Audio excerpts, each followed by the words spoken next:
Welcome to the Date Forever podcast. Keep your relationship fueled up with strategies discovered by couples and experts. Because at Fuel Collective, we believe better relationships will equal a better world. You are about to discover specific insights and tools that cost little or nothing to implement to help you date forever. And now, here are your hosts, a couple who always have a half-packed suitcase and a date night in the calendar, Sammy and Nathan Yeager. Hello and welcome to a brand new week of Date Forever. In this week's episode, we're chatting about getting to know yourself intimately after a fork in the road moment, sexual health, our responsibilities and accountabilities, and deciding what you want in a relationship and going for it. Now, before we get into the episode, Sammy, what's been fueling you up this week? Oh, this week it's probably been the opportunity that I've had to spend quite a bit of time with my girlfriends. This has probably not been like in-person time, but on the phone time. I've had some really great chats and I have booked not one, but 2 girls' weekends away for later in the year. Oh, amazing. Yeah, it's really nice. And I don't know, I think it changes things when you've got something to look forward to. And yeah, it really does. Yeah, and plan towards. So, just feeling quite connected to my friends and really loving that. Yeah. What's been fueling you up this week? This week it's been really great to spend some time with family who came over to visit us this weekend. Yes, that was a treat. Yeah, it was a real treat. Last minute. Very last minute. In the nature of COVID. Yeah. But it was really nice. We stayed away from home for a couple of nights. It wasn't far away from home, but it was just really nice to have a change of scenery and get to catch up with my in-laws. Staycation. Yeah, it was really great. I think both of those things, both of our fuel ups kind of remind us that, you know, as happy as you can be in your own relationship, it's so nice to have friends and family and important people to both, you know, celebrate and commiserate with when there's good stuff and bad stuff. Yeah, and network outside of each other. Yeah. Yeah, and I think that's just reflective of the quality of friendships and relationships that we have around us. Now, here's our guest, Simon Taylor. Welcome to the Date Forever podcast. Today welcoming Simon Taylor. He's a Melbourne-born comedian who by the age of 24 became a writer for The Tonight Show with Jay Leno. Since then, he has written for Sean McAuliffe, Mad as Hell on the ABC and Magic for Humans on Netflix. His 1-hour comedy special was filmed at the famous Enmore Theatre in Sydney and went to air on ABC and Network 10. He's just released his debut novel, One Night Stand, which has launched to a critical acclaim. Welcome to the show, Simon. Hello. So good to be here. I love that. I think my bio says launched to critical acclaim. It's like my publishers like it. My agent likes it. Your sister likes it. My sister likes it. Exactly. Critically acclaimed by a few people at least. Yeah. They're critics. Everyone's a critic. Yeah. Hey, so talking of your sister, that's actually how we have been linked up here. So shout out to Nat Taylor for introducing us. Yeah, I was whinging to her. Basically, I'm like, oh, man, it's just, you know, there's so many podcasts and I got to find them. She's like, all right, I've booked you on one. I'm like, oh, that was real quick. That was real easy. Best agent she's better ever. Connected than I. Let me tell you a quick story about my sister Nat. I was in Adelaide for Adelaide Fringe and she was there as well working as sort of front of house staff. And I was trying desperately to get media attention from the Advertiser newspaper, like the only newspaper in Adelaide. In Adelaide. Just trying to get a review or just a listing, like top 5 shows to see this week or something like that. I was like dying. And then I open the paper one day, or I go to the paper one day, and on the front cover is a picture of Natalie modeling with like at one of the markets with some food. And it's like, you know, Natalie Taylor enjoys Fringe Festival. I'm like, she's on the cover? How did she get the cover? Freaking hell. Yeah, just by being charming and charismatic. Dude, I've got one of those siblings too who's just got things that seem to just happen a little bit too easy. And I'm here just going, please give me a review. So now I've just given up and asked her to do all the work for me. That's the way to do it. She's very likable. Hey, so you are a comedian. Tell us a little bit about how that came about. I think throughout school, I just was always that drama kid, really. I did year 12 drama. It was my best subject. And then when I went to uni, I studied psychology and I liked it. I liked the academia of it, but I was always still performing. I was writing little songs. I was like wanted to be a singer-songwriter and I don't really have the talent for that. So then I moved into like sort of like magic. I did like magic tricks and card tricks. And then I moved into like mind reading magic. And then that was kind of too serious for me. So I moved into improv comedy, but I didn't like teamwork. You're an individual. More of a solo sport kind of guy. The stage. I'll work this out. And then I kind of moved into stand-up because I found stand-up was sort of the purest form. There was no gimmick of like pick a card. There was no guitar. There was no automatic applause break when you'd finish something. Even poetry, I did like spoken word poetry. And what would happen is when you finished the piece, people would applaud, whether you deserved it or not. Yeah. But in stand-up, if something's not funny, you just don't get a response. So I really enjoyed the all or nothing nature of stand-up. Is if you don't get a laugh, it's all your fault. But if you do get a laugh, it's all your glory. Yeah, you've earned it, exactly. So that became quite addictive. And in Melbourne at the time, there were a lot of open mic rooms, which is really, really great for up-and-comers because you get lots of stage time. You can do multiple shows in a night. So you do like 5 to 7 minutes of stand-up. And so you'd go to some seedy little backpackers where there's like 4 people from Sweden watching, not really getting it, 2 drunk dudes at the bar. The TVs are still on showing the greyhounds. People are just waiting for karaoke to start. And if you can make anyone in that room laugh, you go, oh, this has to be funny. So it's sort of like trial by fire. And that was painful, but kind of made us quite strong in the Melbourne comedy scene by having lots of crappy little gigs that sort of toughened you up. And from there, I just got completely addicted and started going into state and then overseas and made just enough to keep doing it. So you've obviously then just translated your skills across into writing a book now too? Yeah, it was actually pretty hard to jump across, because I think stand-up is translating real life into jokes. And then I was trying to translate this show of jokes into a book. And it is a different medium, and I struggled with a lot of things. But lucky, one of my best friends is a writer and has studied it. And so I just milked all his knowledge, like I do with my sister. I use her resources and I use his knowledge. Yeah. The trick to success is finding the right people to Who sponge you know, off. not what you know. Yeah, exactly. So I just basically, if I don't know something, I find the person who knows it and I just beg them to share it with Nathan me. and I are a bit like that too, whether like who do we know, not what do we know. It's like we've got a problem to solve. Somebody else has already solved it. How can we get it from their brain into my brain? So the book is called One Night Stand. I'm assuming that it's about you? It is very loosely based on me. Yeah, it is. I have sort of changed things to, embellish them a little bit. In my situation, I was seeing the person for about 6 months, but it's kind of more sexy when it's like, whoa, well, one night stand. You don't even know them. So it's certainly heightened in the book. But the emotional journey of the character, a young comedian named Ben, coming up in the Melbourne scene, the opening chapter is him in one of those sort of crappy open mic gigs, doing pretty badly. He's bombing. Like the first chapter is him just having a terrible set, which is really enjoyable to me. But my partner now, Lucy, was like, why are you so mean to your characters? I'm like, they're not real.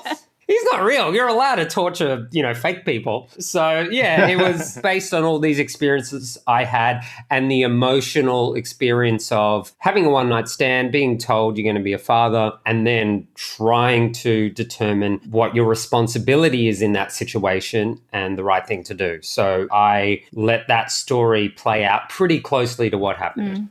So as we kind of move forward, we'll let you can defer to tell Ben's story or you can tell Simon's story. We'll let you choose. I might tell Ben's story. Yeah, when we ask these couple of questions. So in Simon's experience of having someone that you're intimately involved with come and tell you, hey, so we've created the beginnings of life. What would you like to do about that? Can you tell us a little bit about that moment? Well, yeah, the first thing I thought is like, well, how do I unfriend someone on Facebook? No, that's not true. That's just something stupid. No, it is confronting because it's a panic of like, oh no, this wasn't meant to happen. And you were only a few months in, yeah? Well, in my situation, we'd sort of ended things because I moved overseas. So seen each other for 6 months, and it was kind of like a goodbye night. I'm embarrassed to say that. It was like, all right, well, this is the last time we see each other, and, let's hang out. And so we hung out, and then I moved country. And then 4 weeks later, she said, okay, well, we've got a situation. And I was like, all right, what do you want to do? And she was adamant of like, well, I'm keeping it, just so you know that's happening. And so when she said that, I'm like, okay, I guess I'm going to be a dad. And I had this moment of like joy. It was like, oh my God. Like the way I describe it is like the trees had a new color green. Like I was like, I'm going to be a dad. It felt like this brave new world I was diving into, and I was really quite elated. And I think Natalie was probably the first person I told, actually.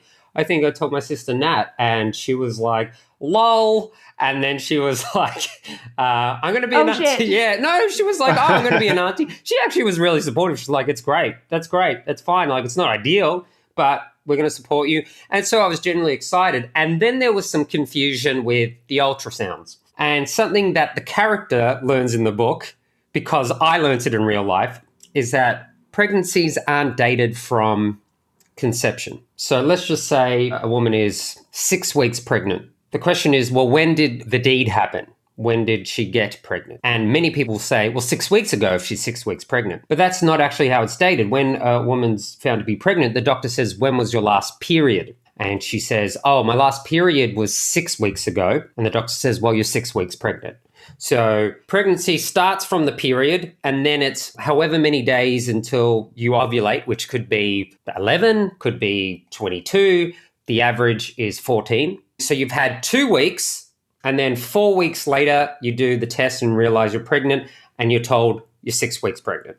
So when you're trying to do the math on, who did I sleep with 6 weeks ago? That's not actually when you got pregnant. So she didn't know that. I didn't know that.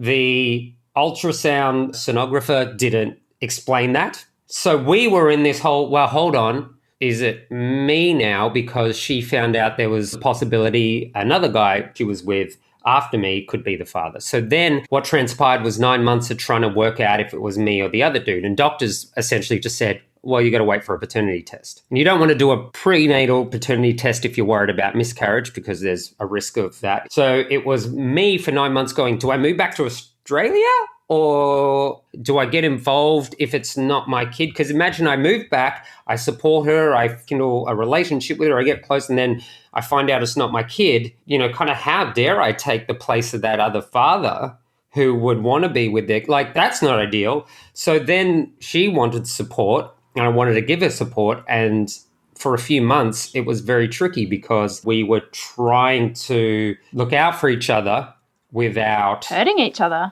Yeah, hurting each other down the line. And that for me was incredibly difficult to navigate, and for her too. And so throughout the process, I was just, writing down my feelings and writing down the experience as a way of coping, to be able to cope with it. So, and because I'm a stand-up comedian, I can't help but make fun of myself. So a lot of the jokes that I wrote are just like, I'm an idiot. I didn't wear a condom. I thought, I'm young. I'm not going to get an STI. I wash with Nivea. I'm going to be fine. Like, it's really like all the material, all the comedy comes from making fun of myself in the situation for not knowing enough about safe sex, not knowing enough about the menstrual cycle. I say that I thought that the menstrual cycle was like the Wheel of Fortune, just once a month, you just roll it and tick, egg. Like, I don't know how it works, right? And that's me, like, making fun of my ignorance. And I do that in the book. I make fun of this character, Ben's ignorance, in a way to go, there is so much for you to know to be a responsible partner, whether it's a one-night stand partner, whether it's a long-term partner. Because these discussions about what do we do if we have a baby? How are you going to feel about it? Even if it's the woman's body and her choice, the emotional process for the guy is still important to be aware of. Even if he doesn't have the final say, it's like, well, how... And you're still equal parents, I guess, too. Yeah, you're still having an emotional experience. And I think there's a stereotype of dudes going, I don't want anything to do with it, or like, do what you want and that sort of thing, or demanding, an outcome. But what really happens, or at least for me, was like I imagined having a kid. I imagined being a father. I imagined that life. And when I was told that it might be another guy's kid, all of a sudden that life that I imagined sort of crumbled, and you grieve. You grieve for the imagined child you have. So I had quite a, upsetting, traumatic experience of it that I still had sort of repercussions for afterwards. And I think I'm okay to spoil my story because it's different in the book, but I wasn't the father, and that was really quite tough for me. That, because I had in my head, like, I could be the father. I imagine holding a kid. I imagine what I'd name the kid.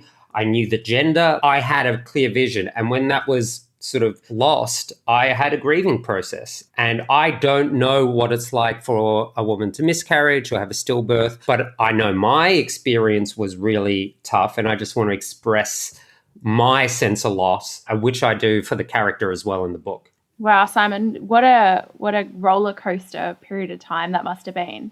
I mean, like, one of the reasons that we've invited you onto the show is twofold, right? It's this conversation of date forever and dating yourself, and what that journey of getting to know yourself in that roller coaster might have been like, but also the, sex and reproduction and responsibility. So maybe let's do the first bit first. Can you talk to us a little bit about, the journey that you took yourself on when you hit that fork in the road? Like, how did that impact your relationship with yourself?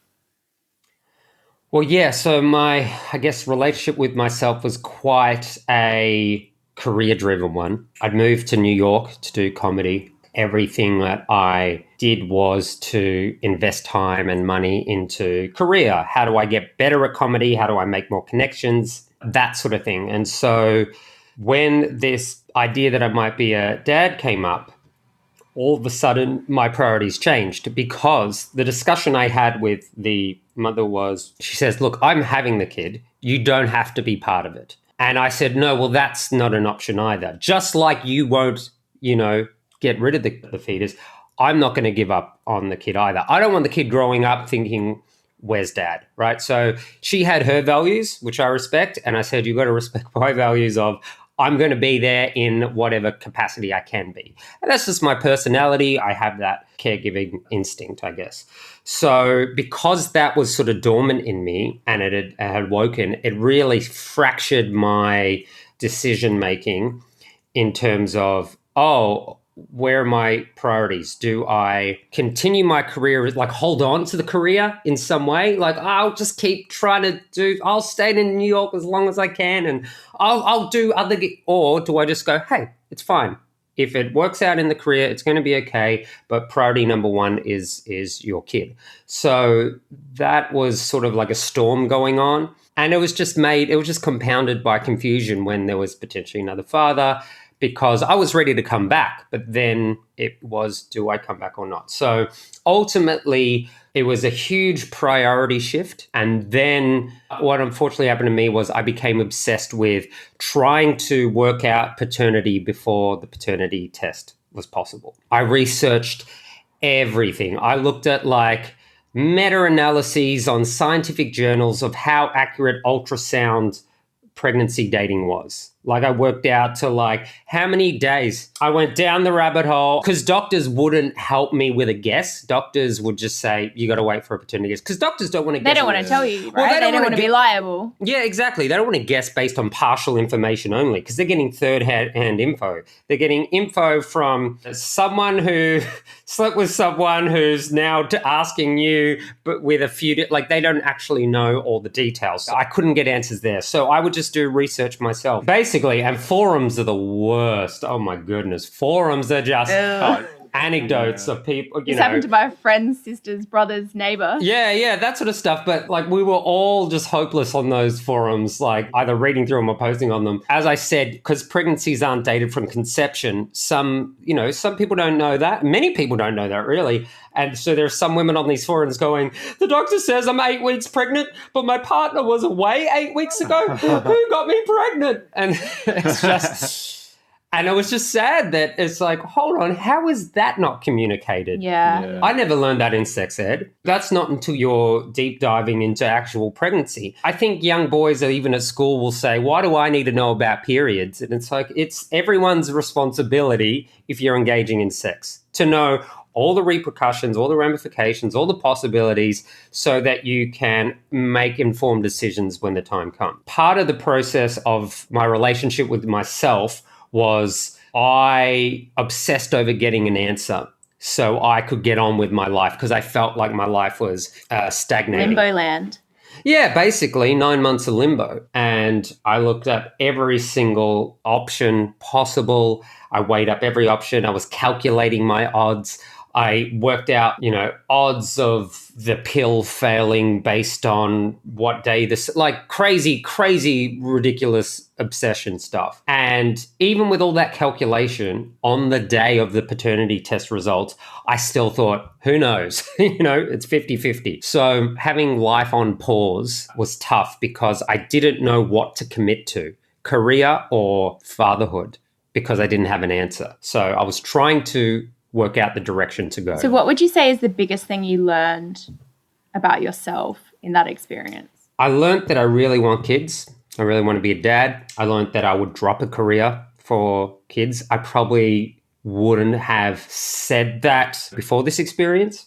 The emotion of it, I don't know if it's just some deep set biological drive to, that had kicked in for me. And I know for different men of different maturities, different situations, that drive kicks in or not. Some people believe it's when they hold the baby or see the baby. For me, it was the idea of a baby. And everyone's different. And so I learned that that is a far higher priority for me than what it was beforehand, which was the idea of like one day, oh, that'd be great one day. Where now it's like, no, this is actually something that going into dating now, that's going to be something I say up front. On the dating apps, like interested in long-term commitment, marriage and kids. I'm not beating around the bush. I'm not, being shy about that because I want on date one, and my partner and I did that on date one. It's like marriage, yes. Kids, yes. Science, yes. Vaccines, yes. Like just all like like all the basics. It's like, can we just get this out of the way so we can enjoy each other's company? So within about 20 minutes, we'd established our core values, and I wouldn't have done that beforehand. So just being upfront about what my values are and my priorities So are. how has it shaped you in other relationships? Like other than I guess getting all this stuff on the table right to begin with, has it shaped you in other ways too? I think sort of as an expansion of that, if I didn't see myself with someone long term, I'd be upfront with that right away. I would say, hey, I don't feel this is right, and move on. I'd always been a bit like that, but I think certainly when you're younger, at least in my early 20s and mid 20s, it's like, oh, we'll see where this goes. Where I think being just a little more firm with what I'm looking for, I think is the kindest thing to do, at least in this stage of my life. And, I'm 33 now. And I think, perhaps at this age, maybe a little older, whatever, saying, hey, let's not, I don't think you're wasting time, but let's not spend time and energy on something that is not walking down a road where you plan to do a U-turn. That's a great expression. Exactly. So I would be a lot more firm about things, I guess. Hey, so that was kind of the date yourself and the self-exploration part of this journey. But what I'd love to know is what would you like to share with other couples in terms of sexual health and reproduction and responsibility? Because there is a big conversation here, a big element of, two adults choosing to get down and dirty and do some fun stuff. But there are very real potential consequences of doing that. And I think you touched on it earlier that sex ed there's a pretty big gap there. So from your deep dive Dr. Google coming out of the tunnel, what would you like to share with everyone that you think we should all know? Well, I think we get complacent about how reliable contraception is.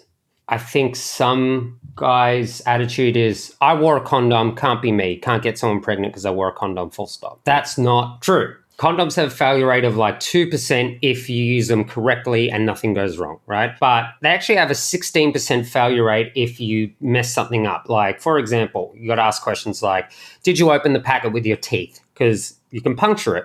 Was the condom too big? Was it too small? Did you wear it? You can't just have it. You can't just leave it in your pocket. Kind of like the helmet that's not buckled up. Yeah, exactly. You can't just hope it radiates protection. I'm being silly, but it's true. Like, also the pill, I think there can be just this assumption if you're, because this is what happened in my situation where I said, oh, should I get a condom? And she said, oh, I'm on the pill. And that was the end of the discussion. Like, I didn't know that alcohol can affect the pill. If they've skipped a day, that can affect the effectiveness of the pill. If they have digestive issues or what, like there are so many variables that we don't actually pay attention to. I'm sure we all know someone who got pregnant even on the pill. When I was doing this, telling this story on stage, I had people afterwards go, know a guy or know a couple who were pregnant even with condoms. What I got out of it was not being so flippant about contraception. Actually know your stuff, actually know the details, not just you either have it or you don't. It's like, well, there are things that affect it, and that comes into play with STIs as well. I think people get a bit complacent because there's a lot of quick fixes for STIs now. It's like, oh, you just take the tablet and it's fine and don't worry about it, or you just keep an eye on the herpes, it's going to be cool. Like, it's like, well, there are things you can do that decrease your odds. So actually knowing the details about it and the fact that we have the internet, the information is there. And within 2 clicks, I'm looking at things like, I didn't know that.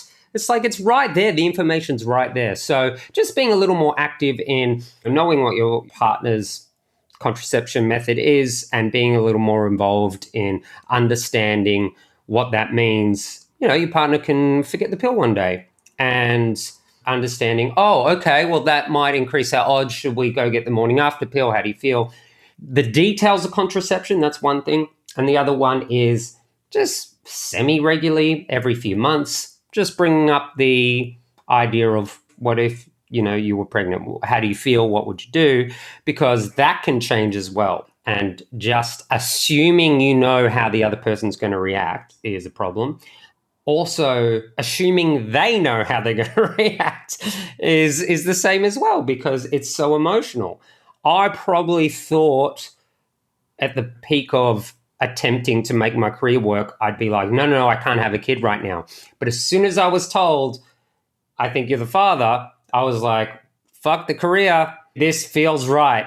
So also be mindful that it's such a big thing that you could have a contract with someone saying, hello, we're having a one-night stand, and if there's a kid, then, we'll obviously not go forward with that pregnancy, and you sign here and I sign here, and then they get pregnant and they go, forget that contract. Put that in the because shredder. we're emotional beings. So don't assume that people are robots, and just be empathetic to the life-changing feeling that can come from a sexual encounter. So, Simon, thanks for all that information. So what is your number one top tip for keeping a relationship fueled up? Get a puppy. You really do want to be a dad. Yeah. Yeah, That's totally. the first step, isn't it? Always. You've obviously got your beautiful partner now. What is it that you guys do that makes it, awesome? Yeah, because we do a lot. The reason I'm thinking about this is because we actually make sure we keep dating, basically, do dates.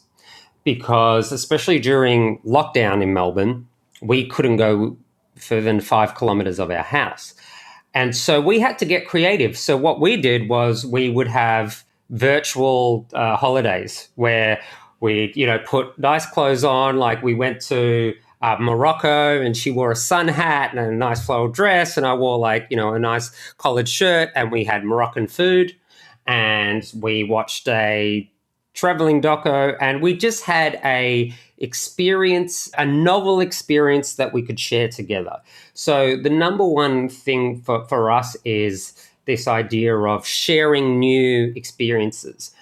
And travel is a really sort of easy one because you're going to a new place, but you can also have pitfalls in that. I know a friend of mine great comedian Blair Hooper said, sometimes holidays become routine where it's all about the packing, getting the kids over there, getting off the plane, getting your stuff, going into a hotel that looks like every other hotel, eating the hotel food that tastes like every other hotel's food, sleeping because you're exhausted, got to fly back because we, don't have a lot of time.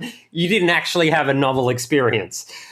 And so I guess the tip is there are plenty of things you can do at home to have a novel experience, a novel date. Hey, let's, not just watch a movie on Netflix tonight. Let's learn something together. Let's make gnocchi from scratch. Make gnocchi from scratch. Exactly. Oh, you know what? One that we like, this is a very specific one, is you go to a Japanese grocery and there's these little fake sushi makers. So it's like candy sushi, and you make the caviar, and it's so they taste terrible, but it's so fun. And out of all the places, we've traveled to LA together, we've been to Disneyland, we've been to the set of Star Trek, we've done all these cool things, and I bet you the thing that we both agree is one of our favorites is sitting on the kitchen table at home making fake sushi. So I think novel experiences is the thing that I value the most. And if I'm ever having a novel experience without her, I wish she was having it with me. I really love that because, even during lockdown too, prioritizing our dates was one thing that we definitely did. And we went to France. We went to France one night. We put on the French music in the background and set up the table and put the tablecloth on it. That never happens. You gotta get creative, I think. And a friend of mine told me that because he was worried about having kids, and he's like, oh no, I wanted us to go, ride our bikes across Southeast Asia. I had all these things I wanted to do. And he's like, oh, but then we just adapted and worked out cool novel experiences to do with kids. And it ends up being even more enriching. So get creative with your dates. Don't think that dating stops because you've been together for a year. Yeah. I love that. And obviously we do love that because that's the whole premise of this show is just keep on dating yourself, get to know yourself, make time to, keep growing and investing and enjoying your own company, but also the person that you've chosen to do life with. So, hey, Simon, thank you so much for joining us and being, real, raw, open and honest about pretty turbulent experience in your life. Being raw is what got me into trouble in the first place. There's a screen between us, so I think we're safe. But to say thank you for joining us. We've provided 100 days of medication to a nursery school in Ethiopia. So many of these kids lack really basic medical care and makes them really susceptible to disease and infection. So a little bit of medical intervention early in their life can set them up to go a long way. This project is looked after by New Ways, and we've been able to do it via our partnership with Buy One, Give One. So thank you so much for making that possible. Thank you. I'm so glad. Yeah. No worries. So Simon, if people want to connect with you or want to learn a little bit more about you or want to buy your book or something like that, become another raving fan, how should they do that? Well, you can go to my website, simontaylorfunnyboy.com, and join the mailing list. I'm really relaxed about my mailing list. I mainly just give out free stuff.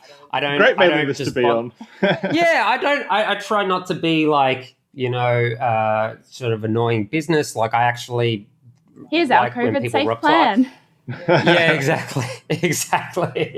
I'm updating my privacy policy. No, I think the mailing list is the best way, but I'm also on all the socials, Simon Taylor Funny Boy on Instagram, on Facebook. And the book One Night Stand is out Feb 1st. You can also just get it online. Dymocks is probably the most accessible place, so it's Dr. Dymocks. It'll be in, all cool bookstores. And it's actually a big W. So when you're getting your storage solutions, you get my book. Awesome, Simon. Definitely, we'll have to get our hands on it and have a good read of Ben's adventure. I appreciate that. Yeah, there's some laughs along the way. Awesome. Thank you so much. Thank you. Thanks heaps for joining us. If you love what we're doing here and want more, subscribe to the Date Forever podcast to make sure you never miss an ep. Come and hang out with us and other awesome couples who are fueling up their relationships in the Thriving Couples Collective Facebook group, or check us out at fuelcollective.com.au. Until next time, keep on dating, because better relationships equal a better world.